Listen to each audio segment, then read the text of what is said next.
Ayan, gagawa po tayo ng coleslaw. Ang halo lang po ay repolyo at carrots. Yan, gagadgarin lang po natin ng pino ang carrots. Yung repolyo naman ay hihiwain lang natin ng maliliit. Paliliitin lang po natin siya para maging pino. And then, after that, napakadali namang gawin. Paghahalu-haluin lang ang mga ingredients. Ayun, meron din po pala yung nilagyan ko din ng sibuyas para mas malasa. Tapos, mayonnaise, gatas, ayun, at saka yung, meron po ako ditong yung salad dressing, nilagyan ko din siya. And, nilagyan ko din pala yan ng gatas na evaporada para mas maging creamy ang ating coleslaw. Tapos paghahalu-haluin lang at pahalu-haluin, then after that na okay na sa panlasa nyo, tikman nyo lang, may paminta rin at saka konting asin.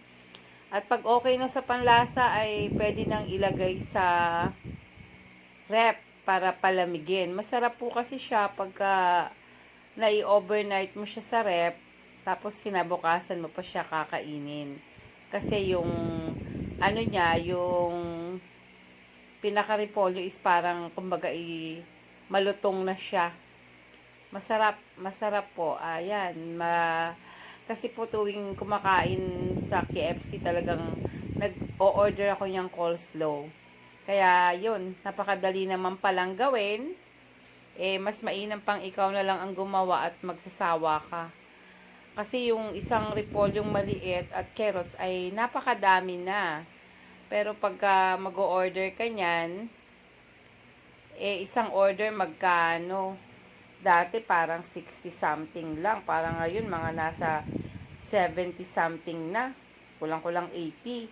So isang lang yon, yung isang kulay white na maliit na parang may lagayan. Maliit lang siya. So talagang kumbaga ibitin ka pa, kaya mas okay na ikaw na lang ang gagawa para ikaw ay pasawa.